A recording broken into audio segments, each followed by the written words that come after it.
Hello students. आज हम 11th में chapter 8 cell the unit of life उसके बारे में थोड़ी इंफॉर्मेशन कलेक्ट करेंगे। स्टूडेंट्स, ये चैप्टर स्टार्ट करने से पहले थोड़ी की बेसिक इंफॉर्मेशन देना चाहूँगा मैं आपको सेल के बारे में। तो स्टूडेंट्स, आपको पता होगा स्टैंडर्ड 9th और 10th में आपने सेल के बारे में थोड़ी इंफॉर्मेशन कलेक्ट की होगी, like that cell definition, cell organelles, थोड़ा बहुत सेल के बारे में जानकारी आपने ली होगी। बट नाउ स्टैंडर्ड 11 के अंदर इन बायोलॉजी सब्जेक्ट सेल की डेफिनेशन हमको एक तो नीट पर्पस और एनसीईआरटी बोर्ड के पर्पस हमको डिस्कशन अभी करना है। तो स्टूडेंट, हम स्टार्ट करेंगे chapter 8 cell the unit of life. आपके सामने एक डेफिनेशन दी गई है। Cell is student cell is a structural and functional unit of living organisms। ठीक है students, structural and functional unit of all living organisms, एक डेफिनेशन आपने ये 9th और 10th में भी देखी होगी, पढ़ी होगी। तो अभी रिपीटेशन में कर रहा हूं आपको कि स्ट्रक्चरल क्या है। स्ट्रक्चरल यानी कि उसके अंदर या जो भी लिविंग ऑर्गेनिज्म यानी कि सेल्स के अंदर जो भी सेल ऑर्गेनल्स हैं वो कॉम्प्लेक्स होके वन टाइप ऑफ सेल बनाते हैं। एक और बात ये हुई, अब complex of cell is equal to tissue, जो आपको पता है। तो complex of cell is equal to tissue, complex of tissue is equal to organ और organ system and then living organisms complete होगा। तो सेल टू लिविंग ऑर्गेनिजम्स के अंदर जो भी ये जर्नी है वो जर्नी को स्ट्रक्चरल बोला गया है। यानी कि जो भी लिविंग ऑर्गेनिजम्स है वो तैयार होता है सिंगल सेल से, इसलिए उसको स्ट्रक्चरल बोला गया है। आगे स्टूडेंट्स फंक्शनल की बात करेंगे। तो सिंपल के जो भी सेल्स है जो भी टाइप्स के उसके फंक्शन होंगे उस टाइप का जो लिविंग ऑर्गेनिजम्स है वो उसमें फंक्शनल होगा। ठीक है, और इसी तरह जो लिविंग ऑर्गेनिजम्स है वो अपना लाइफ स्पेन आगे चलाता है। तो इससे हमको पता चलता है सेल की डेफिनेशन जो मैंने आपको दिखाई। रिपीटेशन करूंगा मैं, तो कि cell is known to be the fundamental structural and functional unit of living organisms. यानी कि जो भी लिविंग ऑर्गेनिजम्स है वो सब स्ट्रक्चरल एंड फंक्शनल्स में, यानी कि लिविंग ऑर्गेनिजम्स के अंदर स्ट्रक्चरल और फंक्शनल के हिसाब से ही वो लिविंग ऑर्गेनिजम्स का पूरा जो बॉडी है, ऑर्गेनिजम्स का बॉडी है वो तैयार हुआ होगा, यानी कि हुआ है। ठीक है, आगे हम बात करेंगे। तो anything less than a complex structure of a cell does not ensure independent living। तो सेल के बिना लिविंग ऑर्गेनिज्म जो है वो कभी भी मेडअप नहीं हो सकता, ये हमको पता है।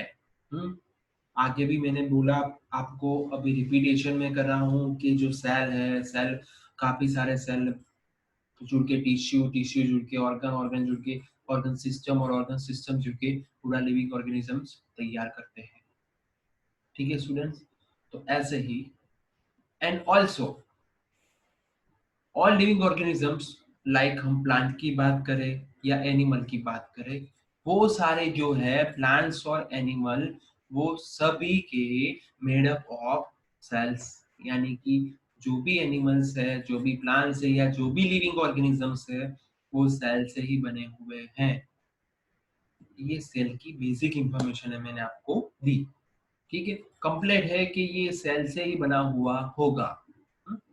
अब बात करते हैं कि सर आपने सेल के बारे में बोल रहे हो, सेल के बारे में बोल रहे हो, तो सर सेल कैसे पता चला कि ये सेल है?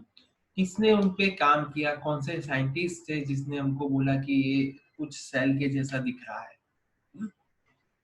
तो सबसे पहले आएगा एंटोन वैन लुवेनहॉक, जो आपके सामने ये तस्वीर है वो Leeuwenhoek first saw and describe a living cells. आपने 9th और 10th में पढ़ाई है कि लुवेनहॉक है, उसने बार्क में कुछ देखा था लिविंग सेल को। एंड ये जो लुवेनहॉक ने जो सेल देखा, यानी कुछ इस तरह का फंक्शन देखा जिसके बाहर की परत में लेयर था, अंदर कुछ न्यूक्लियस जैसा दिख रहा था, ठीक है। फिर बाद में रॉबर्ट हुक नाम के साइंटिस्ट ने वो सेल को इंट्रोड्यूस किया, यानी कि वो जो दिख रहा था फंक्शन, वो जो एरिया दिख रहा था, उसको उन्होंने बोला सेल। तो ऐसे सेल की हिस्ट्री स्टार्ट हुई दो साइंटिस्ट के वजह से। फर्स्ट था लुवेनहॉक जिसने सेल को देखा, सेकंड था वो जो सेल स्ट्रक्चर दिख रहा था उसको नाम दिया सेल, रॉबर्ट हुक ने। ठीक है, आगे देखेंगे। तो स्टूडेंट्स, ये आपकी बेसिक इंफॉर्मेशन हुई सेल के बारे में। अब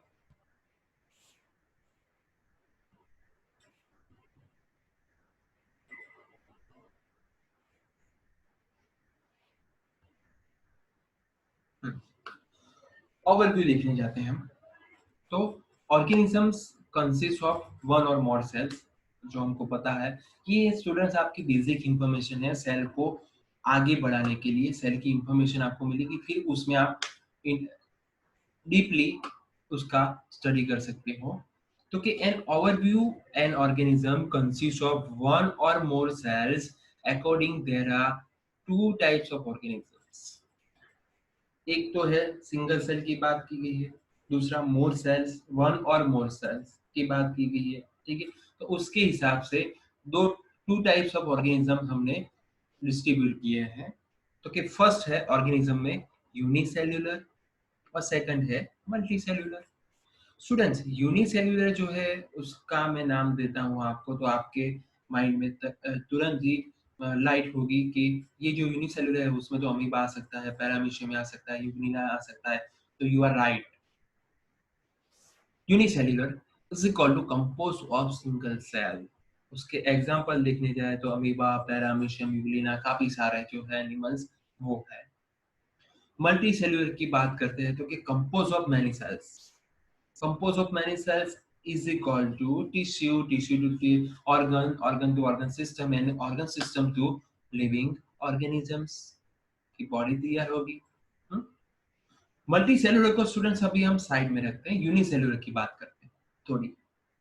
तो स्टूडेंट्स, यूनिसेलुलर जो है, एक बात मैं आपको बोल रहा हूँ कि यूनिसेलुलर जो है वो इंडिपेंडेंट होता है। सर अब इंडिपेंडेंट कैसे हुआ? तो इंडिपेंडेंट क्यों? तो कि वो असेक्सुअल रिप्रोडक्शन से अपना जो लाइफ स्पेन है वो आगे बढ़ाते हैं। तो सर असेक्सुअली क्यों हुआ? तो students, there are any amoeba, paramecium, euglena, it has no reproductive organs. That means हमको सेक्सुअल रिप्रोडक्शन के लिए मेल और फीमेल चाहिए। और एक बात, उनके अंदर रिप्रोडक्टिव ऑर्गन चाहिए। तो सिंगल सेल है, काफी माइक्रो ऑर्गेनिजम्स जो हमको इलेक्ट्रॉन माइक्रोस्कोप में भी बढ़िया से दिखते हैं, ठीक है। हम नेक आई से तो उसको देख नहीं सकते, तो उसमें रिप्रोडक्टिव सिस्टम नहीं होगी। तो वो है, वो असेक्सुअल रिप्रोडक्शन करते हैं, ठीक है।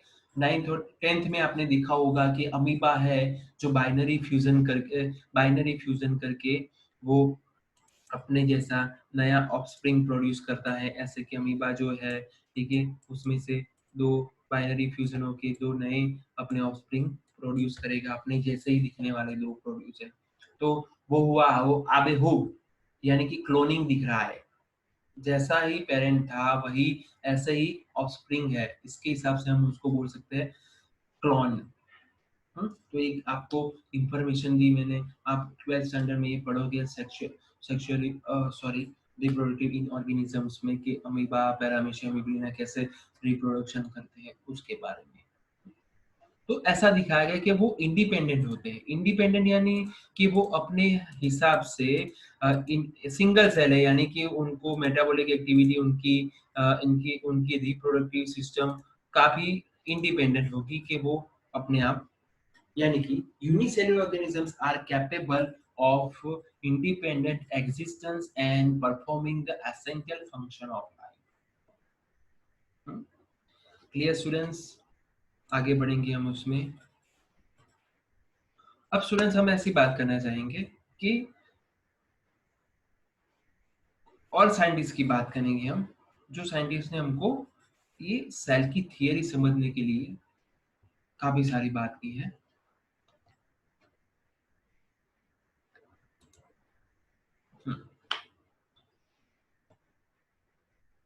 ओके, तो सेल थियरी की बात करते हैं स्टूडेंट्स हम। तो the cell theory was formulated by two German scientist. First नाम है उनका, जो साइंटिस्ट है उनका फर्स्ट नाम है जिसको नाम दिया है स्लेडन, और दूसरा नाम है शॉन। स्लेडन और शॉन के हिसाब से ही वो फेमस है। ठीक है, दो जर्मन साइंटिस्ट इंडिपेंडेंटली उन्होंने वर्क किया सेल के ऊपर। क्या वर्क किया वो हम देखेंगे स्टूडेंट्स। तो एक बात मैं कहना चाहूंगा, फर्स्ट ऑफ ऑल जो स्लेडन था 1838 में उन्होंने एग्जामिन किया, यानी कि वर्क किया सेल पे। एक और बात स्टूडेंट्स कि ये जो है स्लेडन, वो प्लांट्स पे काम कर रहे थे। स्टूडेंट, जो भी साइंटिस्ट प्लांट्स पे काम करता है उसको बोलते हैं बॉटनिस्ट, क्योंकि study of plant is equal to botany. तो वन टाइप ऑफ ब्रांच है स्टडी स्टडी ऑफ प्लांट्स की, इज इक्वल टू इसको बोल सकते हैं हम बॉटनी। तो उसके हिसाब से जो बॉटनी पे वर्क करता है साइंटिस्ट उसको हम बोलते हैं बॉटनिस्ट। अब देखते हैं उन्होंने उन्होंने क्या काम किया था। तो students, first of all large variety of plant tissue and observe that all plants are composed of different kinds of cells। Plants के अंदर जाइलम, फ्लोएम, वो सारी टिश्यू दिख रही है हमको, देख देखने को मिलती है। ठीक है, तो स्टूडेंट्स उसके अंदर टिश्यू बनाने के लिए हमको तो पता है कि complex of cell is equal to tissue. ठीक है, तो same kinds of cells is equal to made up of tissue, यानी कि सेम काइंड्स ऑफ सेल्स जो है कैरेक्टरिस्टिक्स वाले, उससे हम टिश्यू में कन्वर्ट कर सकते हैं। तो उन्होंने डीपली प्लांट पे टिश्यू वर्क किया, यानी कि प्लांट टिश्यू पे वर्क किया। स्टूडेंट, हम प्लांट टिश्यू पे क्यों कैसे वर्क कर सकते हैं, तो कि फर्स्ट ऑफ ऑल हम उसके सेल के बारे में इंफॉर्मेशन लेते हैं, फिर बाद में ही उनको हम टिश्यू में ऑब्जर्वेशन कर सकते हैं या उस पर स्टडी कर सकते हैं। हम्म? तो ये बात हुई स्लेडन की, तो उन्होंने प्लांट टिश्यू पे काम किया। उन्होंने बताया हमको कि जो plants are compose of different kinds of cells. ये बात हुई प्लांट्स की, जिसने हमको किसने दिखाया, स्लेडन ने 1838 के अंदर। स्टूडेंट्स, ये ईयर्स है वो आपको याद रखना है, लर्न करना है, क्योंकि ये जो गुस्सैट है नीट की एग्जाम जो है एम्स है, उसमें ये जो ईयर्स है वो भी कहीं पे जगह आपको पूछे जा सकते हैं। ठीक है, आगे देखते हैं शॉन। स्टूडेंट, ये जो है स्लेडन, उन्होंने प्लांट्स पे काम किया। तो ये जो है शॉन, उन्होंने स्टूडेंट्स एनिमल पे काम किया। तो सर अब एनिमल को हम क्या बोल सकते हैं, तो स्टूडेंट्स आपको पता ही होगा एनिमल जो है, study of animal is equal to zoology. Zoology की ब्रांच जो है जो एनिमल्स पे स्टडी करती है। ठीक है, तो ये बात होगी एनिमल की, जूलॉजी बोलते हैं। तो शॉन को हम क्या बोल सकते हैं, जूलॉजिस्ट। जूलॉजिस्ट हम शॉन को बोल सकते हैं। अब बात करते हैं शॉन की स्टडी पे। तो जब स्लेडन ने काम स्टार्ट किया था उनके भीतर ही, यानी 1989 के अंदर शॉन ने भी स्टार्ट किया था। Closely studied the different types of animal cells and found that the animal cell had a very thin outer layer। Students, उन्होंने काफी सारे एनिमल्स के सेल पे काम किया। एनिमल सेल्स पे काम करने के बाद उन्होंने एक स्टडी किया कि जो सेल है वो सेल के आउटर कवरिंग एरिया में कुछ लेयर जैसा दिखने को मिल रहा है। ये मैं एनिमल सेल की बात कर रहा हूँ स्टूडेंट्स, एनिमल सेल्स की बात कर रहा हूँ। तो ये जो एनिमल सेल्स में आउटर कवरिंग एरिया में एक कुछ लेयर जैसा देखने को मिला, तो उन्होंने उसको क्या नाम दिया? Plasma membrane.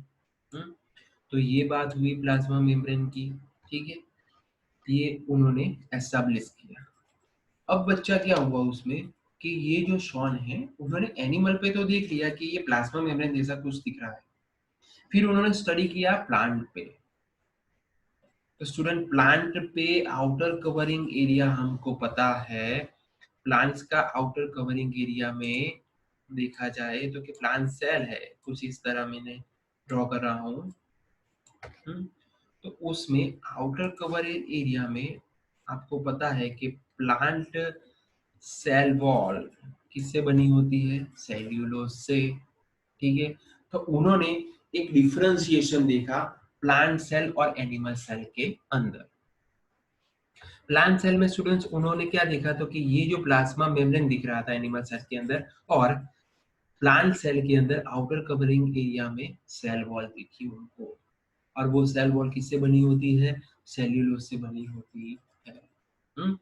तो स्टूडेंट्स दो साइंटिस्ट हमारे सामने आए, स्लेडन और स्वॉन। स्लेडन ने 1839 के अंदर वर्क किया प्लांट पे, प्लांट सेल पे वर्क किया। उसके बाद उसके भीतर ही काम कर रहे थे साइंटिस्ट, जर्मन साइंटिस्ट जिसका नाम है शॉन। 1839 के अंदर उन्होंने भी वर्क किया। उन्होंने डिफरेंशिएशन किया प्लांट सेल और एनिमल सेल के आउटर लेयर को। एनिमल सेल के आउटर लेयर में उन्होंने देखा जिसका नाम उन्होंने दिया प्लाज्मा मेम्ब्रेन, जिसको हमको डीपली स्टडी करना ही आगे। और दूसरा जो प्लांट टिश्यू के अंदर जो प्लांट सेल थे उन्होंने देखा उसके आउटर कवरिंग एरिया में सेल वॉल दिख रही है, ठीक है स्टूडेंट। तो ये डिफरेंशिएशन उन्होंने किया। आगे बढ़ेंगे।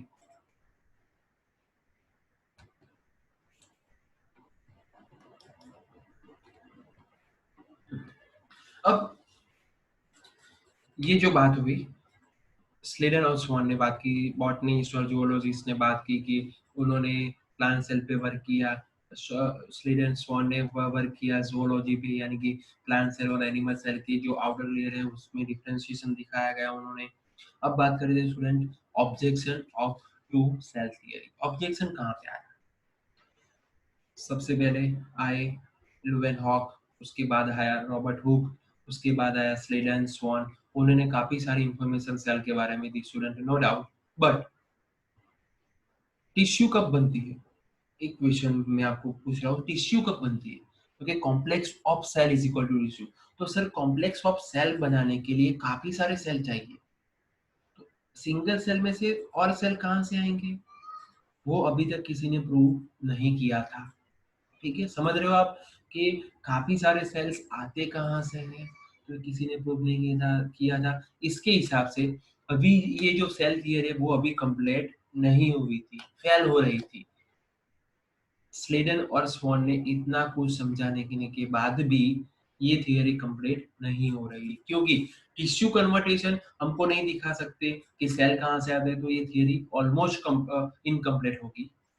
उसके बाद आया 1855 के अंदर Rudolf Virchow. Students Rudolf Virchow थे वो, उन्होंने एक बात की। तो उन्होंने क्या स्टेटमेंट दिया कि समझना स्टूडेंट्स, ये इसके बाद का चैप्टर भी है जो हम पढ़ेंगे कि सेल जो है पेरेंटल सेल में से सेल डिवीजन होके दो नए ऑफस्प्रिंग प्रोड्यूस होते हैं with the help of process of cell division. Clear? Repeat करता हूं मैं। तो कि उन्होंने क्या स्टेटमेंट दिया कि cell divide and new cells are from from pre existing cells, यानी पेरेंट सेल में से ही डिवाइड होके दो न्यू ऑफस्प्रिंग सेल्स प्रोड्यूस होते हैं, न्यू सेल्स प्रोड्यूस होते हैं, जिसको रुडोल्फ विर्चो ने दिखाया। ठीक है। लुडोविको ने अपनी लैंग्वेज में ये जो प्रोसेस हो रही है कि new cells are form from pre existing cell, उन्होंने ऐसा कुछ लिखा था, ओमनी सेल्यूला ई सेल्यूला। स्टूडेंट ये ओमनी सेल्यूला ई सेल्यूला का मतलब भी वही है कि cell divide and new cells are form from pre existing cells. Clear students? तो ये स्लेडन, स्वान और रुडोल्फ उन्होंने मिलके अब सेल थियरी का जो स्टेटमेंट है वो कंप्लीट किया, यानी कि अब सेल थियरी जो है वो कंप्लीट हो सकती है। तो स्टूडेंट्स हम देखेंगे अभी कि कैसे सेल थियरी कंप्लीट हुई, उसके स्टेटमेंट कौन कौन से हैं। तो उन्होंने उसमें देखना चाहते हैं हम, तो सबसे पहले बात की गई है ऑर्गेनिजम्स के बारे में, देखते हैं हम। तो फर्स्ट ऑफ ऑल स्टूडेंट दिखाया गया कि all living organisms are compose of cells and their product. All living organisms are compose of cells and their product. Cells, their product is equal to tissue, tissue's product is equal to organ, organ product, organ system, and then last में organ, living organisms। Cell यानी कि ऐसा बोला गया है कि sales से ही living organisms produce होता है। Clear that? आगे दूसरा कि all cells arise from pre existing cells, जो हमको अभी रुडोल्फ विर्चो ने दिखाया वो, कि all cells arise from pre-existing cells. Third one, cells show similarity in chemical composition and metabolic activity. Student ये थोड़ा complicated है आपके लिए, मैं आपको उसके बारे में इंफॉर्मेशन दे रहा हूँ कि कोई एक टिश्यू बन रही है स्टूडेंट्स, तो वो टिश्यू के अंदर जितने भी सेल्स होंगे वो सेल्स का केमिकल कंपोजिशन और मेटाबॉलिक एक्टिविटी सेम होगी। ये ध्यान रखिएगा आप कि जो भी सिंगल सिंगल टिश्यू मेडअप होती है कॉम्प्लेक्स ऑफ सेल से, ठीक है, तो वो कॉम्प्लेक्स ऑफ सेल के अंदर जितने भी सेल है उसका chemical composition and metabolic activity same होगी, तभी सिंगल टिश्यू उसमें कन्वर्ट हो सकती है। ठीक है।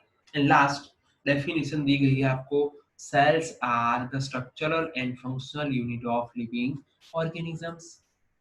तो स्टूडेंट्स ये जो स्टेटमेंट है वो एग्जाम में 2 मार्कर्स में पूछे जा सकते हैं, ऐसा है। ये जो बात हुई सेल थ्योरी तक हमने कंप्लीट की। अब आगे देखेंगे, सेल पे आएंगे हम।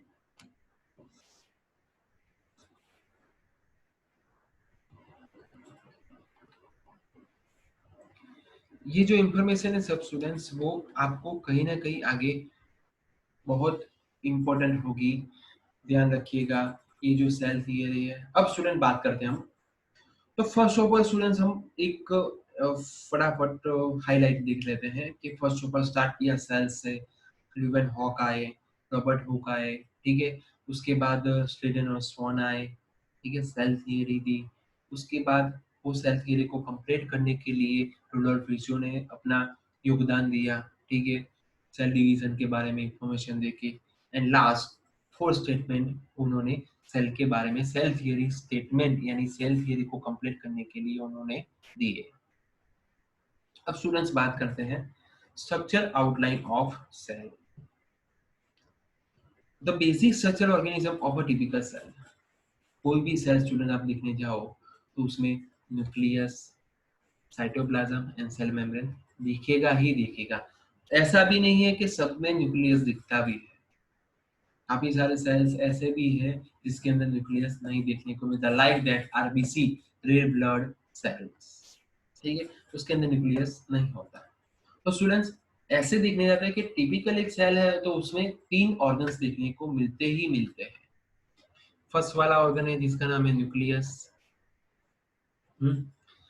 उसके बाद आएगा जो है साइटोप्लाज्म, जिसके बाद है सेल मेम्ब्रेन, ठीक है।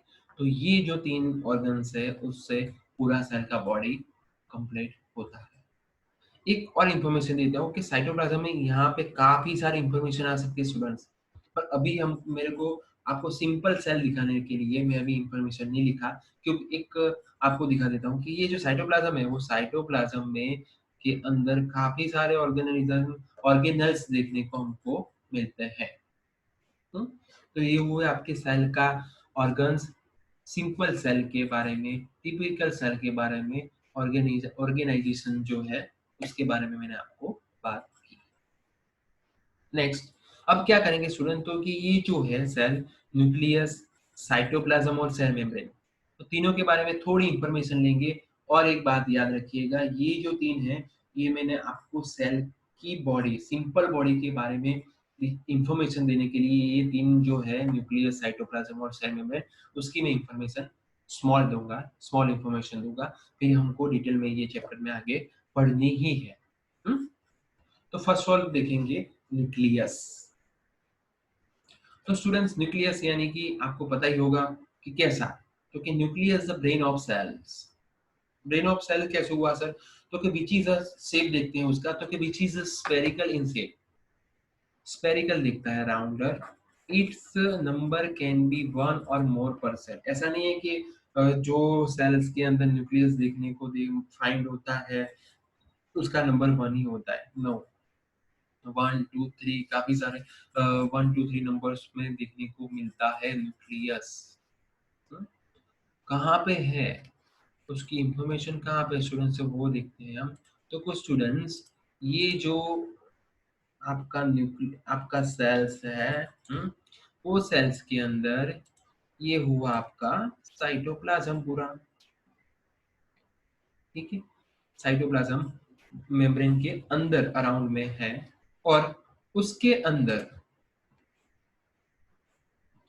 उसके अंदर ये न्यूक्लियस देखने को मिलता है। इसलिए लिखा कि denser then the surrounding cytoplasm, cytoplasm plasm के सराउंड में ये आपको देखने को मिलता है। सर अभी ये जो न्यूक्लियस आपने दिखाया मेरे को, उसके अंदर है क्या, यूजफुल क्या है वो, तो उसकी बात करते हैं थोड़ी। तो कि ये स्टूडेंट्स, ये आपका न्यूक्लियस है, ये सेल था, ये न्यूक्लियस मैंने दिखाया। तो न्यूक्लियस के अंदर क्रोमोसोम्स देखने को मिलेंगे स्टूडेंट्स, क्रोमोसोम्स देखने को मिलेंगे।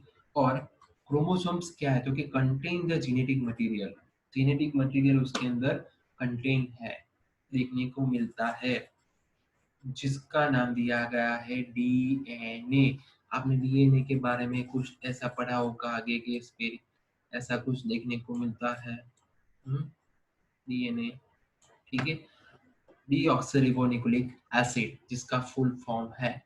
हम्म, क्या काम है उसका डीएनए का, तो कि जेनेटिक मटेरियल्स, यानी कि अब मैं आपको बोलता हूँ कि आप कैसे दिख रहे हो, कि आपके मम्मा जैसा दिख रहे हो कि आपके पापा जैसा दिख रहे हो, तो आप बोलोगे पापा या मम्मी जैसा, ठीक है। तो वो कहाँ से आया, तो कि वो जेनेटिक मटेरियल्स के से ही आपके पेरेंट्स में से आप में देखने को मिलता है, वो ओनली फॉर एक, जिसका नाम है डीएनए, जिसके हिसाब से ये हम बोल सकते हैं इनहेरिटेंस होता है। Clear that. आगे देखते हैं, nuclear membrane and centrioles which helps in the cell division. दो नाम दिए गए यहाँ पे, nuclear membrane students and centrioles. आगे के chapter 10th number of 10th chapter में cell cycle and cell division में आप पढ़ोगे, उसके बारे में डिटेल में इंफॉर्मेशन की जो न्यूक्लियर मेम्ब्रेन है और सेंट्रियोल्स है, वो सेल डिवीजन में कैसे हेल्पफुल होता है, पूरी इंफॉर्मेशन हमको ये 10th नंबर के चैप्टर में लेनी है, कि कैसे प्रोसेस होती है, कौन कौन सी प्रोसेस होती है जिससे ये सेल डिवाइड होते हैं, उसके अंदर के जो न्यूक्लियस है वो न्यूक्लियस कैसे डिवाइड होते हैं, न्यूक्लियस के अंदर बने जो मैंने बोला न्यूक्लियस के अंदर जो दिख रहा है वो जेनेटिक मटेरियल यानी क्रोमोसोम, वो कैसे डिवाइड होते हैं, दो सेल में कैसे कन्वर्ट होते हैं, वो पूरी इंफॉर्मेशन ये जो है न्यूक्लियर मेम्ब्रेन और सेंट्रियोल की हेल्प से हम ले सकते हैं। तो स्टूडेंट्स, ये बात हुई आपकी न्यूक्लियस की, थोड़ी इंफॉर्मेशन दी मैंने आपको। आगे हम ये चैप्टर में डिटेल में देखने वाले ही हैं कि न्यूक्लियस कैसे वर्क करता है, क्या है उसके अंदर के फंक्शन क्या है। तो ये सिंपल मैंने आपको दिखाया कि न्यूक्लियर पोर आपको देखने को मिलते हैं, उसके न्यूक्लियर मेम्ब्रेन के अंदर न्यूक्लियर एनवेलप देखने को मिलता है। क्रोमेटिन, ये क्रोमेटिन जो है वो क्रोमेटिन ही है। मैंने आपको अभी दिखाया कि क्रोमेटिन जो है क्रोमोसोम्स ऐसा कुछ दिखाया, तो कि उसकी एक वन साइड जो दिख रही है उसको क्रोमेटिन बोलते हैं ऐसे, ठीक है। न्यूक्लियोइल्स बोलते हैं, न्यूक्लियोप्लाज्म बोलते हैं, उसके अंदर भी साइटोप्लाज्म जैसा फ्लूइड लिक्विड देखने को मिलता है। तो ये काफी इंफॉर्मेशन है जो हम डिटेल में आगे देखेंगे।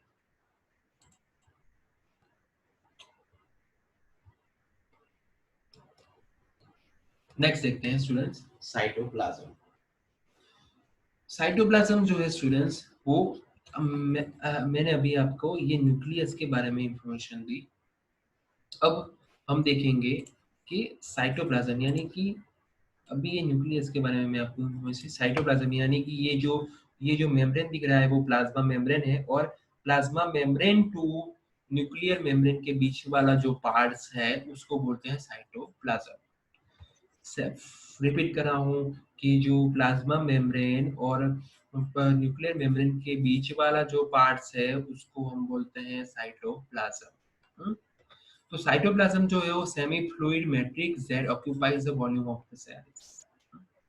सेल के वॉल्यूम से वो अंदर ऐड होता है, जो सेमी फ्लूइड बोला जाता है उसको, mainly compose of water with free floating molecules, with the free floating molecules. समझना student, inside the cytoplasm all cellular activity like gases exchanges, elimination of wastage, heredity mechanism etc. देखो तीन words दिखाए गए कि CO2 और O2 respiration 11th में आपको human physiology के अंदर भी पढ़ाया जाएगा कि गैसेज एक्सचेंज कैसे होता है, ठीक है।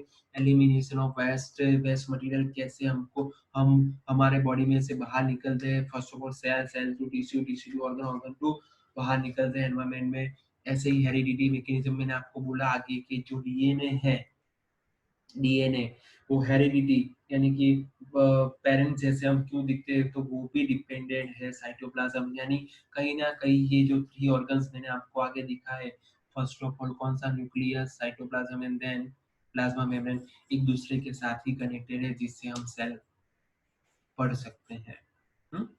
स्टूडेंट्स, यूकैरियोटिक सेल्स जो है वो also contain other cell membrane bound distinct structure called cell organelles. Eukaryotic cells के अंदर जो साइटोप्लाज्म के अंदर काफी सारे डिस्टिंक्ट स्ट्रक्चर देखने को मिलते हैं, उसको बोला गया है सेल ऑर्गेनेल्स, जो हमारा सेल्स के अंदर की मेटाबॉलिक एक्टिविटी को प्रेजेंट रखता है। उसका नाम है mitochondria, vacuoles, endoplasmic reticulum, Golgi complex etcetera, काफी सारे हैं जो आपको यहाँ पे दिखाए गए हैं। Cell membrane, vacuoles, rough endoplasmic reticulum, smooth endoplasmic reticulum, Golgi apparatus, cytoplasm, lysosome, ribosome, centrosome and mitochondria, काफी सारे ऑर्गेनल्स यहाँ पे देखने को मिलते हैं, ठीक है स्टूडेंट्स। तो ये बात हुई खास इंपॉर्टेंट चीज इसमें क्या याद रखनी है स्टूडेंट्स कि ये जो है inside the cytoplasm cellular activity like gases exchange जो ये इम्पोर्टेंट है, elimination of waste and heredity mechanism, जो हम आगे इसमें इसके बारे में पूरी डिटेल में जानकारी लेंगे, ठीक है सुने। ऐसा नहीं मैं आपको बोल रहा हूँ कि आगे हम इंफॉर्मेशन लेंगे, एक एक चैप्टर है गैसेस एक्सचेंज, तो उसका एक प्रॉपर चैप्टर है 11th के अंदर ह्यूमन फिजियोलॉजी में। एलिमिनेशन ऑफ वेस्ट, जो वेस्ट मटेरियल हमारी बॉडी में से बाहर निकलता है उसके लिए भी एक चैप्टर है ह्यूमन फिजियोलॉजी के अंदर। हेरिडिटी एंड मैकेनिज्म जो चैप्टर है 12th के अंदर, हेरिडिटी वाला, ठीक है, जेनेटिक्स जिसको हम बोलते हैं। तो ऐसे हम इसकी इंफॉर्मेशन लेके आगे आगे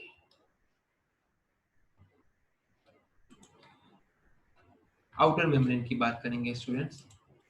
आउटर मेम्ब्रेन यानी कि बाहर का बाहर का मेम्ब्रेन जिसको हम प्लाज्मा मेम्ब्रेन बोलते थे। तो कहते हैं boundary of the cell which provide protection.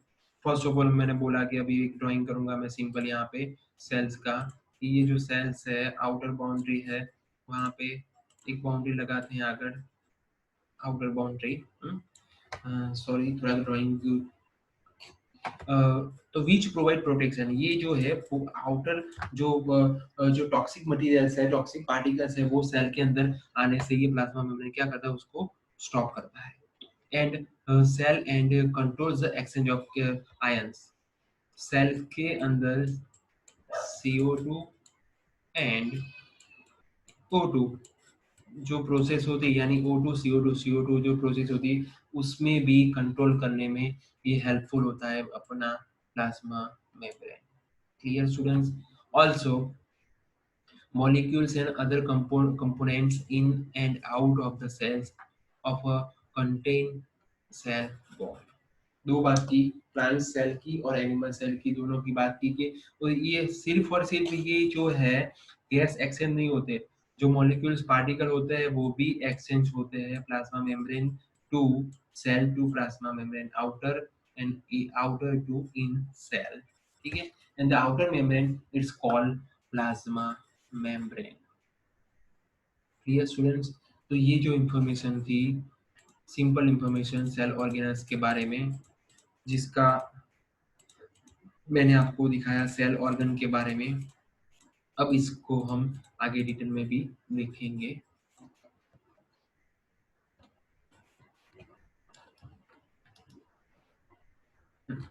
तो नाउ स्टूडेंट्स, अब ये जो मैंने आपको इंफॉर्मेशन दी, फर्स्ट मैंने आपको बोला कि सेल के बारे में डेफिनेशन बोला, डेफिनेशन क्या है, फिर उसके बारे में हमने आगे बात की. सबसे पहले ल्यूवेन हॉक के बारे में बात की, बाद में मैंने आपको बताया रॉबर्ट हुक के बारे में, उसकी उन्होंने सेल पे जो वर्क किया था उसके बारे में इंफॉर्मेशन दी. उसके बाद थोड़ी सी स्लेडन और स्वान के बारे में दी. उसके बाद जो सेल थियरी कंप्लीट करने में जिसने योगदान दिया उसका नाम था लुडोविक विर्चो, सेल डिवीजन के बारे में इंफॉर्मेशन दी. उसके बाद सेल थियरी में जो स्टेटमेंट था वो 4 स्टेटमेंट हमने किए. उसके बाद सिंपल सेल था, सिंपल सेल बनाने के लिए जो नीडेड है 3 ऑर्गन्स, उसके बारे में भी हमने थोड़ी सी इंफॉर्मेशन ली. नाउ स्टूडेंट्स, आगे हम बात करेंगे अगले चैप्टर में कि size of cells, different size of cells हैं, उसके बारे में हम डिटेल में जाएंगे. और different different shape of cells के बारे में बात करेंगे. एंड देन फिर बात करेंगे हम सेल के बारे में और उसके ऑर्गेनल्स के बारे में डीपली इंफॉर्मेशन लेंगे, जो आपको गुस्सेट नीप के बारे में वेरी हेल्पफुल होगी. Thank you students.